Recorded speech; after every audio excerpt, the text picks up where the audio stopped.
여러분 진짜와 짝퉁의 차이를 잘 구별을 하십니까? 요새는 정식 온라인에서도 진짜인지 가짜인지 몰라서 가품을 팔기도 하는데, 가짜의 특징은 보통 브랜드나 상표에 집중하기 때문에 다른 부분들, 마감이나 바느질이나 아니면 디테일한 데에 있어서 조금 이제 엉성한 것을 보게 됩니다. 아주 비슷하게는 만들지만 가짜는 비슷하게 똑같이 만들 필요가 없고, 어쨌든 싼 가격에 싼 원료에 비싸게 받는 것이 목적이기 때문에 비슷하게만 만들면 되죠. 그러나 진짜와는 아주 상세한 데에 차이가 있는 것을 보게 됩니다. 요즘에는 기술이 많이 발달해서 위조 지폐나 그런 것들도 아주 비슷하게 만들지만, 어쨌든 구체적으로 상세하게 들어가면 차이가 나는 것을 보게 됩니다. 여러분 진짜 크리스찬으로 살고 싶으시죠? 그러면 어떻게 해야 되는가? 성벽이 무려 불과 52일 만에 재건이 됩니다. 이스라엘 역사 가운데 근 이제 100년 넘게 방치되어 왔고, 하나님 앞에서 그와 같은 것들이 다 끊어진 상태가 오랜 기간이 지났는데 무려 52일밖에는 걸리지 않았습니다. 그 이후에 에스라 선지자와 학사를 이제 데리고 와서 하나님의 율법을, 그동안 하나님의 율법도 사라졌다라는 것을 의미하고 있죠. 그래서 하나님의 율법을 듣자 이스라엘 백성이 어떤 반응을 보였는가? 슬피 울었습니다. 우리가 지금 이런 포로에 잡혀가고 우리가 거한 땅이 황폐하게 된 이유가 하나님을 떠났고 하나님의 율법을 우리가 없이 살아왔구나라는 것을 알고서 슬피 울고 또 애통하는 그런 모습을 살펴봤습니다. 그동안 받지 않았던 이제 건강 검진을 받은 거죠. 초정밀 MRI도 찍고, 그리고 이제 수백 가지의 피 검사도 해서 하니까 율법을 다 하나씩 긴 시간에 걸쳐서 읽으니까 그들의 상태가 얼마나 안 좋은지를 알게 됩니다. 그때 에스라와 느헤미야가 하나님이 기뻐하는 것이 먼저다, 그렇게 얘기를 했죠. 하나님이 기뻐하는 것이 너희의 힘이다. 거기서부터 변화와 회개가 시작하는 거지, 슬퍼하고 애통하는 것으로는 시작될 수 없다 하면서 저희 길을 지키면서 하나님을 즐거워하는 것으로 시작을 합니다.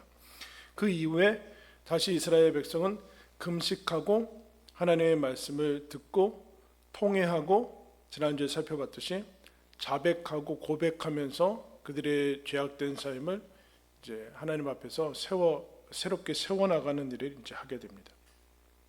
자복하는 것은 말씀을 듣고 우리가 범죄했음을 깨달았습니다. 하나님, 우리가 하나님께 불순종했고 언약을 어겼습니다 라는 그런 고백이죠. 여러분, 그러면 이것을 그냥 한꺼번에 요약해가지고, 모세오경을 요약해가지고 우리가 하나님의 말씀을 어겼습니다 그러지 않고 일일이 하나씩 다 읽으면서 구체적으로 고백을 했습니다. 그러니까 하나님의 언약을 어겼다는 것은 구체적이고 상세한 하나님의 말씀을 어겼다는 것이지, 그냥 하나님 그냥 전체적으로 말씀대로 살지 않았습니다 이렇게 가지 않았다라는 거예요. 구체적인 것으로 진술을 하고 있습니다. 그로 인해서 하나님과의 관계가 끊어져서 하나님의 말씀을 안 지키게 되는 것과 동시에 이게 악순환이 일어나죠. 하나님과의 관계가 끊어져서 거기에 문제가 생겨서 하나님의 말씀을 지키지 않고, 그러자 하나님의 말씀을 지키지 않자 또 하나님과의 관계는 더 어려워지고 하는 이 악순환에 빠지게 됩니다. 그래서 이제 이스라엘 백성이 말씀을 듣고 울고 금식하고 회개하고 그야말로 애통해하며 그렇게 하는데, 어떻게 했는가? 여기서 이제 그것이 이제 우리가 읽었던 9장까지의 이제 모습인데, 여기서 끝나기가 쉽습니다. 울고 끝내면은 속이 시원해요, 여러분. 그죠? 뭔가 몇 시간 동안 울면은 뭔가 정화작용이 일어나고 이제 감동도 있고 그렇죠. 울고 끝나면은, 여러분 요즘에 토크쇼도요 울고 웃기고 몇 시간 동안 그렇게 합니다. 그죠? 울고 끝나면은 아무것도 아니에요. 신앙은 아니죠. 그리고 듣고 끝내면은 강의와 뭐 명강의일 수는 있지만 하나님이 얘기하는 신앙과는 별로 관계가 없습니다. 또 나아가서 깨닫고 끝나면은 이것도 신앙하고는 별로 관계가 없습니다. 일반 종교나 철학이 될 수 있죠. 아, 그렇구나. 이치를 깨닫고 울고 끝내 지금 이 사람들은 울고 하나님의 말씀을 떠났다는 것을 깨닫고 에스라 선지자의 말씀을 듣고 그 뜻이 무엇인지 알고 거기서 끝난 것이 아니라 여기서 끝나면 신앙에까지는 안 가는 것이고 가짜예요. 현대인들이 이것을 원하고 있습니다. 울고 감동받고 깨닫고 그리고 뭔가 새로운 것을 알고 듣고 여기까지는 다 가기 원하는데 여기서 멈추면은 짝퉁이고 그 다음까지 나아가야 돼요. 그러면 왜 그 다음까지 나아가지 않게 되는가? 이제 그게 문제. 그 다음에 이제 오늘 성경이 거기서 멈추지 않고 어디로 가는가? 9장 38절에 10장 바로 위에 우리가 이 모든 일로 말미암아 이제 견고한 언약을 세워 기록하고 우리의 방백들과 레위 사람들과 제사장들이 다 임봉하나이다 하였느니라. 그들이 울고 금식하고 죄를 깨닫고 자백한 다음에 거기서 끝나지 않고 모든 사람들이 이 언약을 다시 하나님의 말씀을 지키겠습니다 라고 언약을 갱신하고 서약을 하는 것을 이제 사인이나 마찬가지로 서명을 하는 것으로 이제 9장이 끝났습니다. 그런 다음에 우리가 읽지는 않았지만 1절부터 27절까지 명단이 이제 나오고 있습니다. 그 언약을 갱신하고 다시 그 언약을 지키겠다고 맹세한 사람들의 대표적인 이름들이 이제 나와 있죠. 하나하나의 이름이 이거 대단히 중요한데 우리가 봉독하기가 되게 불편해서 그렇게 넘어갔지만 이 이름은 대단히 중요합니다. 왜냐하면은 우리가 진짜 신앙으로 변화되고 살아나가기 위해서는 집단이나 그룹 속에 숨으면 안 돼요. 구체적인 이름을 쓰고 있습니다. 지금 여기에 그냥 이스라엘 백성 1동 그러면 되잖아요. 그렇지 않고 느헤미야부터 나와서 레위 제사장, 레위인 그리고 그 집단의 리더들 그리고 그 이외 사람들이 다 명단이 나오고 있어요. 구체적인 이름과 명단이 나오고 있다는 것은 대단히 중요한 것 중에 하나입니다. 왜냐하면은 여러분 이름이 익명으로 들어가면은 우리가 거기에는 아무런 책임감이 없죠. 개별적이고 인격적인 개인적인 것이 아니라 분명히 공동체적으로 언약을 갱신하는 것임에도 한 사람 한 사람이 개별적인 응답과 책임을 가지고 있습니다. 이것이 없는 한 공동체는 사실은 무의미하죠. 여기에 대표도 없고 예외도 없어요. 느헤미야부터 다 동일한 이름을 쓰고 거기다가 임봉하고 아멘하면서 구체적으로 서약을 하는 것을 이제 보게 됩니다. 구체적으로 이 구체성을 띠는 게 여러분 얼마나 어렵습니까? 그냥 메시지 교회 그러면은 이게 부담이 될까요? 안 돼요, 여러분. 메시지 교회 각각의 성도들이 각각의 서약을 하면서 이름이 들어가야지만 사실 메시지 교회라는 것이 성립될 수 있죠. 거기에서 놓치지 않고 있습니다. 이들은 각자의 개별적인 이름으로 서약하고 책임을 다하고 구체적으로 나아가고 있어요. 구체적으로.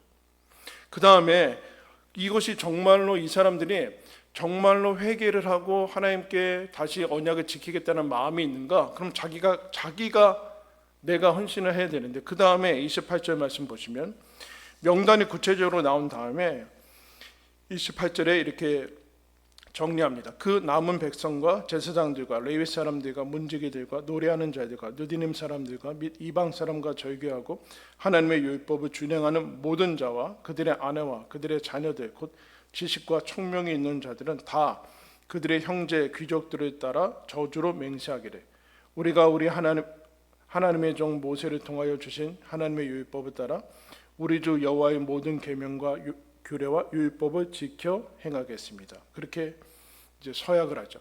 이 사람들 이름 나온 사람들뿐만 아니라 거기에 다 속한 종족들, 자녀들까지 이제 서약을 합니다. 그 다음에 거기에 29절에 걸리는 말씀이 나오죠. 맹세를 했는데 저주를 맹세를 했어요. 이게 무슨 뜻일까요? 지키지 않았을 때는 저주를 받겠습니다라는 서약이죠. 그럼 신명기에서도 이미 했어요. 너희들이 에발 산과 그리심산 사이에 그 언덕이 세겜이거든요. 세겜. 거기에 서서 하나님의 말씀을, 축복의 말씀을 할 때 아멘 해서 했고, 너희들이 하나님의 말씀을 지키지 않았을 때는 저주를 받을 것이다. 아멘 동일하게 얘기해요.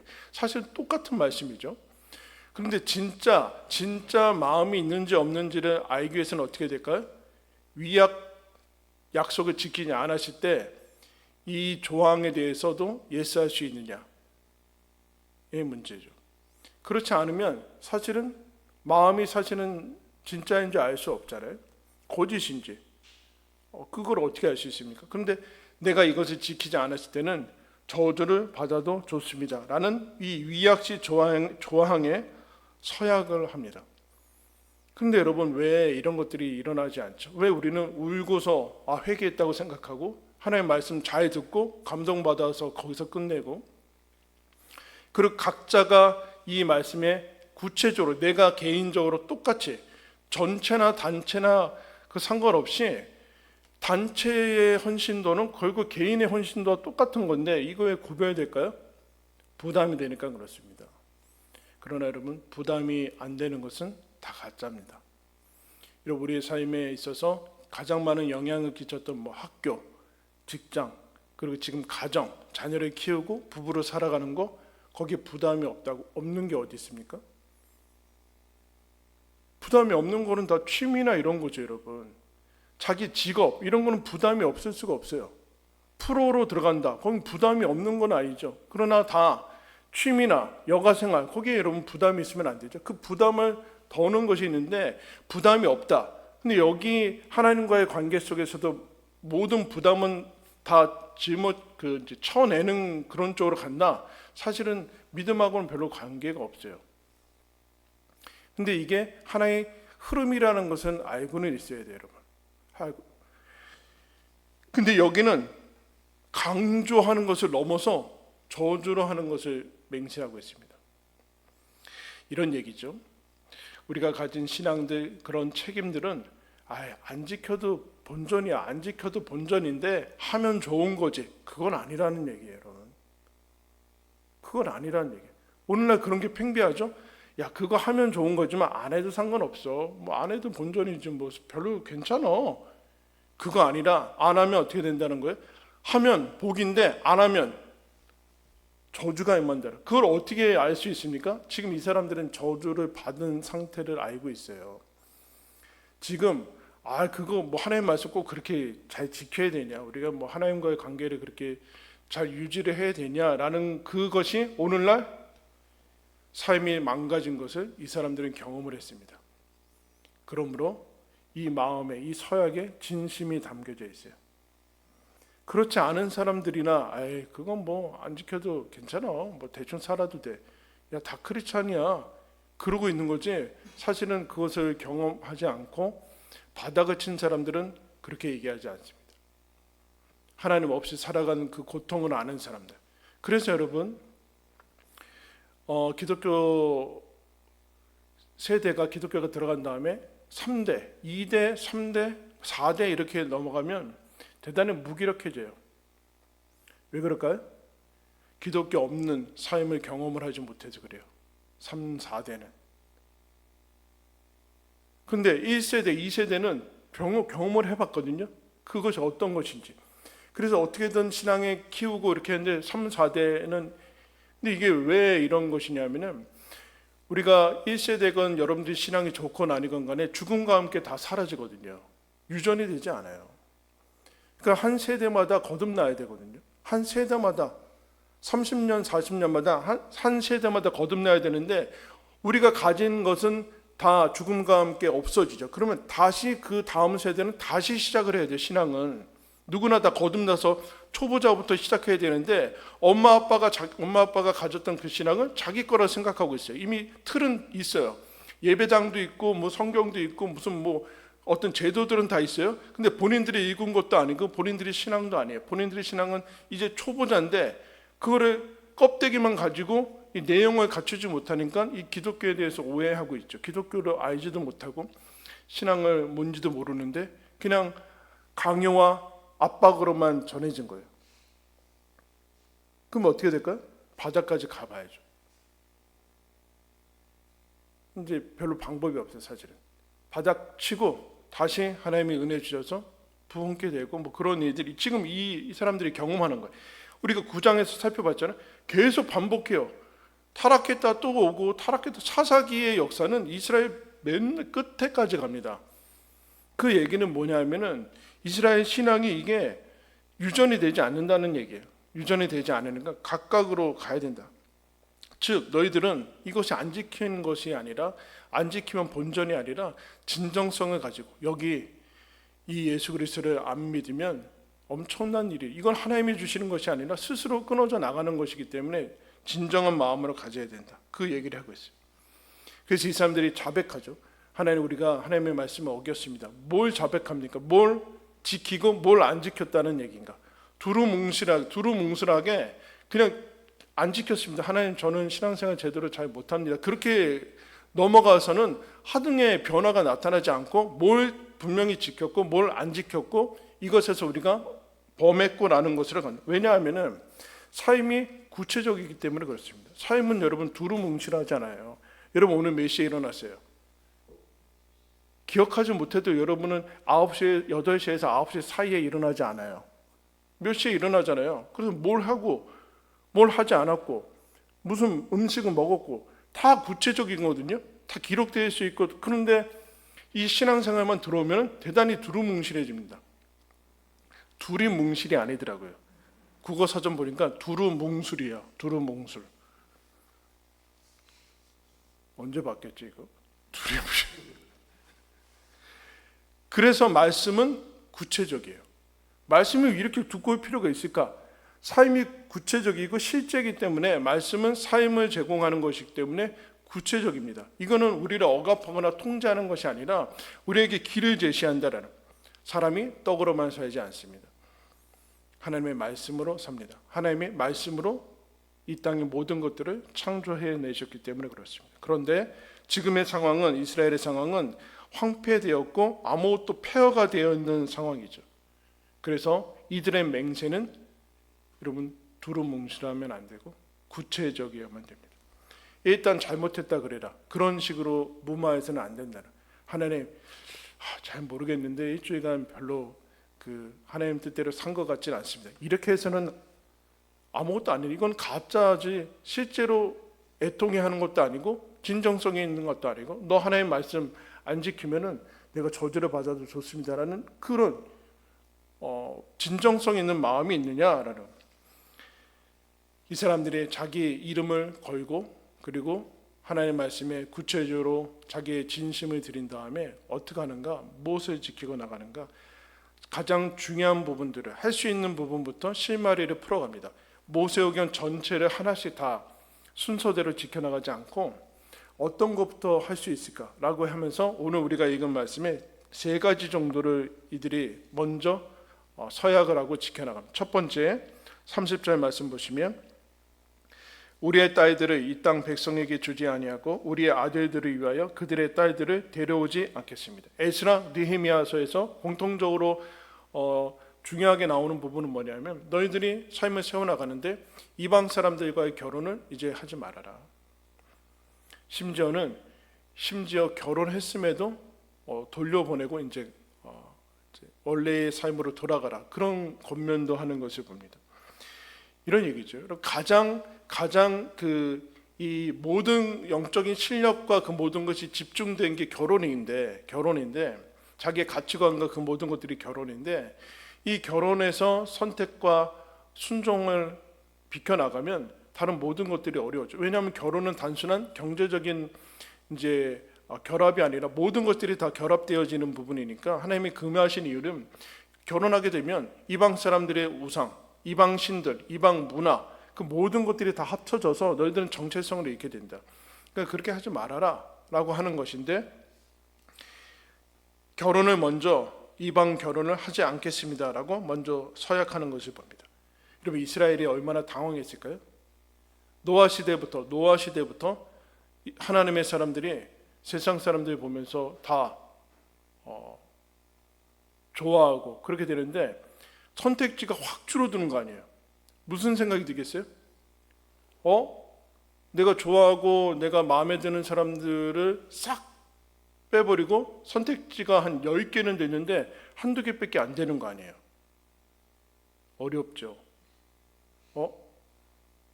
내가 선호하던 그런 선택지가 8개 정도는 8, 9개는 날아가고 하고 싶은 거, 마음대로 하지 못하는 거, 그것들을 선택해야 되는 것은 대단히 어려운 일입니다.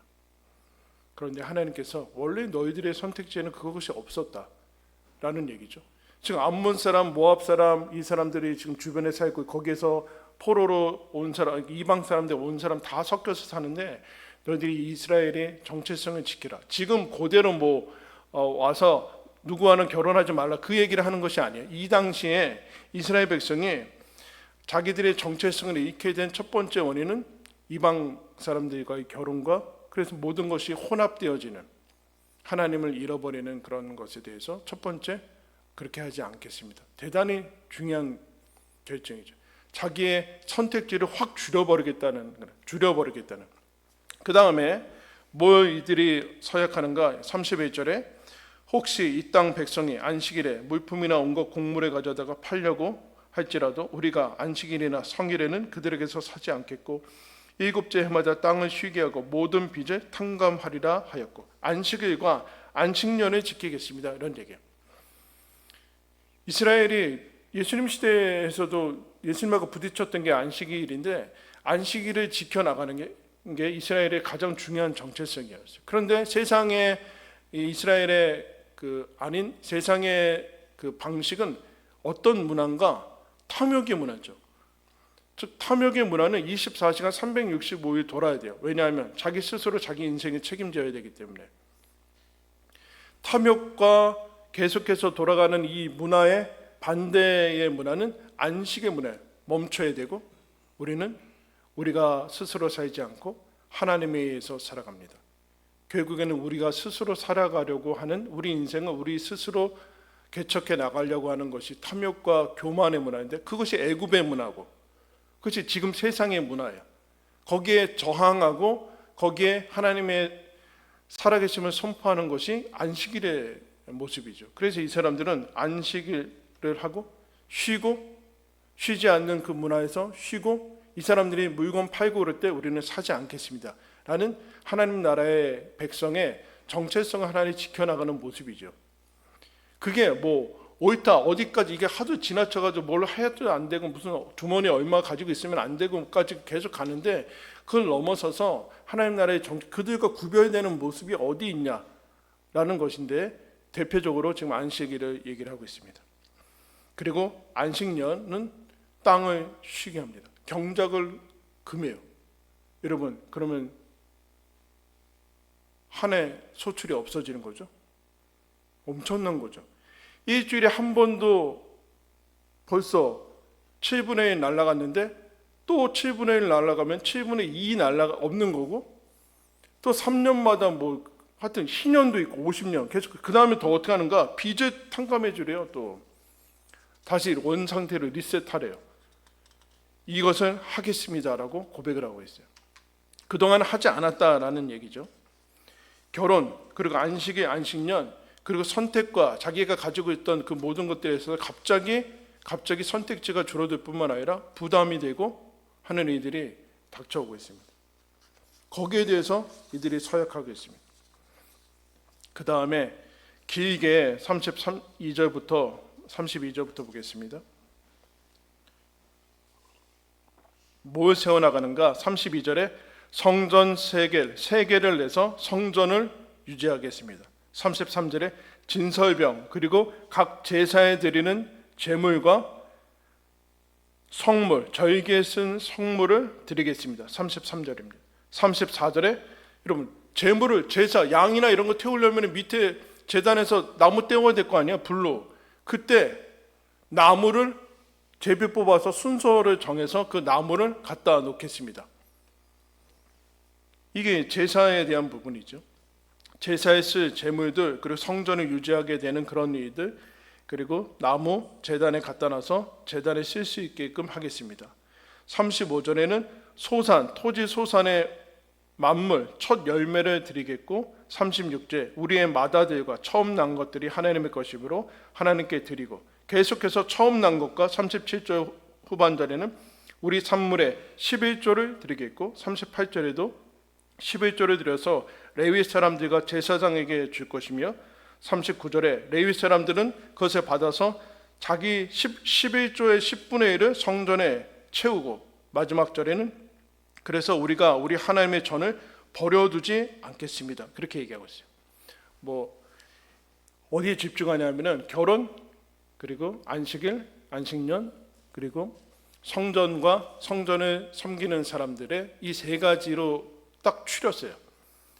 그동안은 어떻게 됐을까요? 성벽이 없으니까 예루살렘의 사람들이 살지도 않고 다 없어졌고 폐허가 되었고, 성전은 가까스로 졌어요. 느헤미야가 오기 전에 가까스로 졌는데 지금 어떻게 됐습니까? 중지되었죠. 왜 그랬을까요? 거기에 사람들이, 아니 제사장이나 레위 사람, 제사장이 있어야지 제사를 드리고 레위 사람들이 있어야지 성전을 돌보는데 그 사람들한테 먹을 것을 주지 않아요. 그러니까 그 사람들은 거기서 기업도 없으니까 떠날 수밖에 없죠. 그리고 제사 드릴 수 있는, 제사와 제사 성전에 드릴 수 있는 성전 안에 진설병도 안 갖다 놓고, 그러니까 당연히 제사도 멈추고 다 멈추게 되어 있습니다.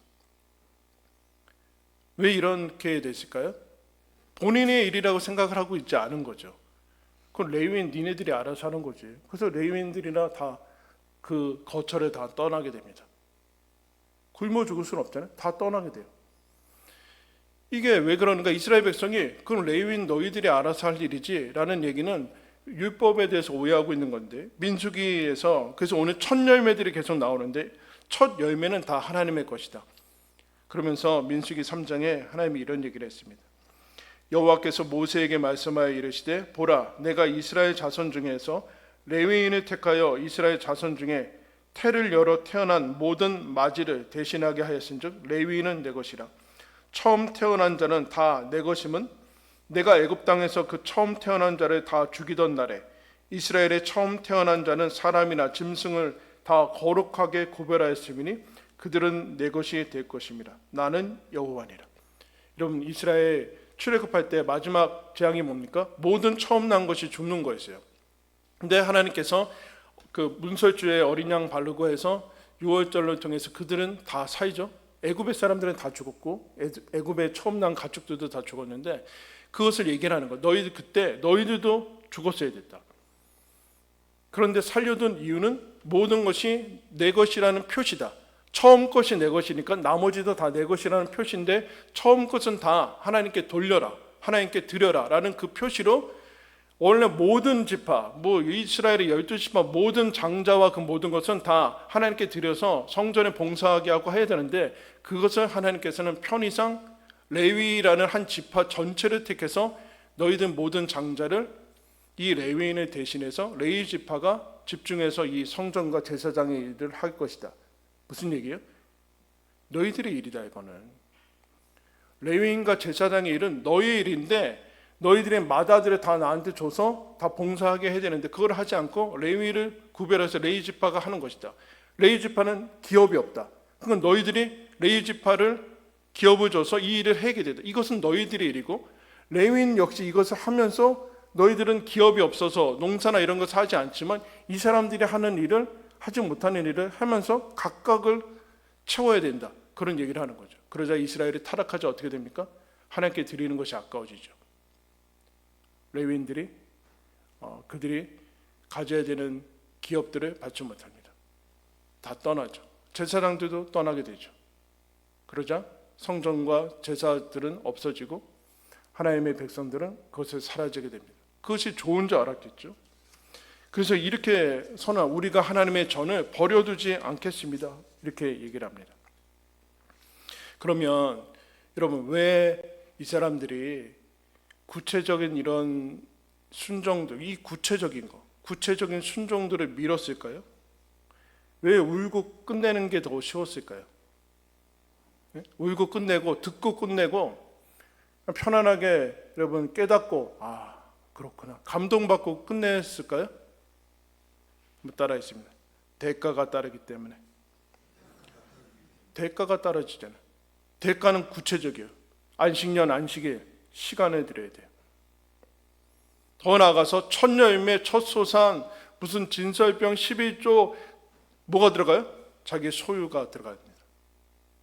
시간과 돈과 그것들을 갑자기 줘야 되니까 이 부담 드리는 거죠. 근데 원래 하나님의 것인데 이게 정상적일 때는 원래 모든 것이 하나님의 것인데 하나님이 나에게 주셨구나. 시간도 모든 소유도 이 땅도 내 생명도 다 하나님의 것이라는 주권을 인정하면서 그것이 아주 자연스러워졌는데 하나님과의 관계가 떠나자 탐욕이 들어오자 이 시간도 하나님께 드린 게 아깝고 일주일에 하루도 구별해서 드린 게 아깝고 11조도 아깝고 헌물도 아깝고 다 아까워지는 거예요. 그러자 어떻게 됐습니까? 망했습니다. 더 잘 살 것 같고 더 시간을 아껴서 남들은 일주일에 한 번 쉬어야 되는데 쉬지 않고 계속하면 앞서 나갈 것 같고 그런데 망했어요. 대가가 치러지기 때문에 그랬습니다. 대가를 치러야 되고 선택을 좁혀야 됩니다. 진짜 크리스찬으로 산다는 것은 대가를 치른다는 것이고 우리는 다 하나님의 것이니까 나는 전체 하나님 내 인생 전체를 하나님께 드린다. 그 얘기는 구별해서 드리는 것이 있어야 된다는 얘기예요. 내 인생 전체를 하나님께 드린다고 하는 사람이 하루에 몇 분을 내 소유의 얼마를 하나님께 안 드린다. 사실은 안 드리는 거나 마찬가지인 거죠. 자기가 스스로 속는 거예요. 이들도 그랬어요. 나는 하나님께 다 드렸다. 근데 하나도 안 드렸다. 시간도 드리기를 아까웠고 자기가 드리는 제사에 드리는 제물도 드리기를 아까워했어요. 구별된 것이 없는 거죠. 구별된 상징적인 것이 없는 거예요.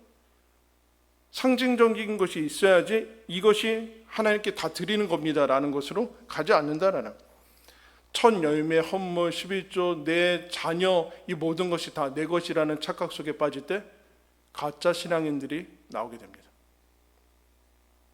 하나님께 시간을 드리기를 어려워하는 거죠. 안식일, 안식년 그리고 빚을 탕감한다고?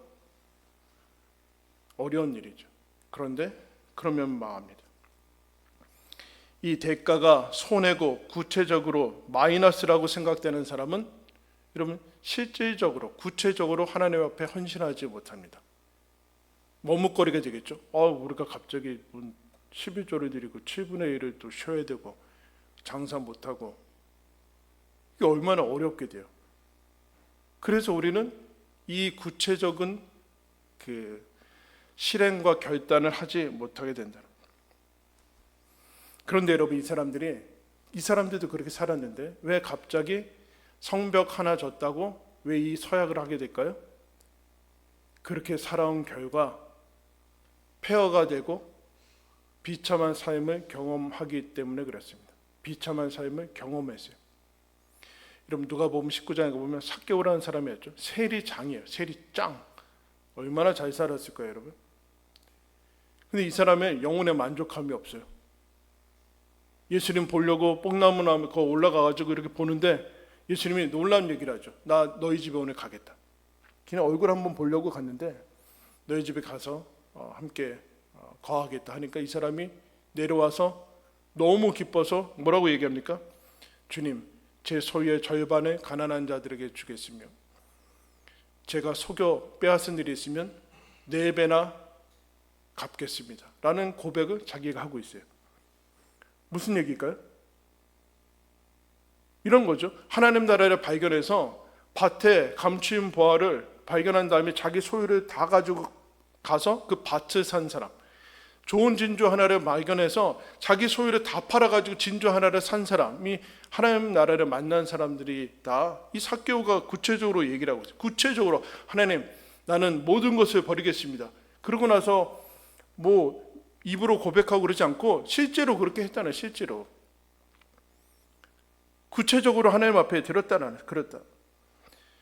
하나님의 주권을 선포하는 거죠. 내 모든 소유와 시간과 재산과 생명과 자녀와 그 모든 것은 하나님의 것입니다 라고 여러분 고백을 하고 있어요.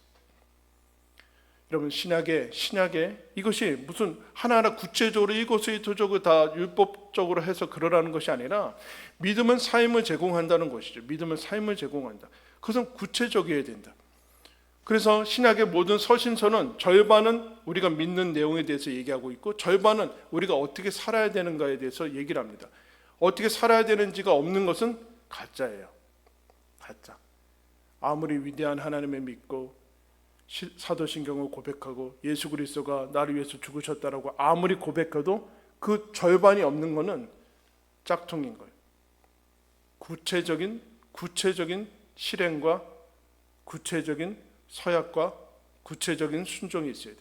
내 시간을 하나님께 드리고 있는가? 24시간 전체를 드리는데 그중 안에 얼마를 구별해서 드리는가?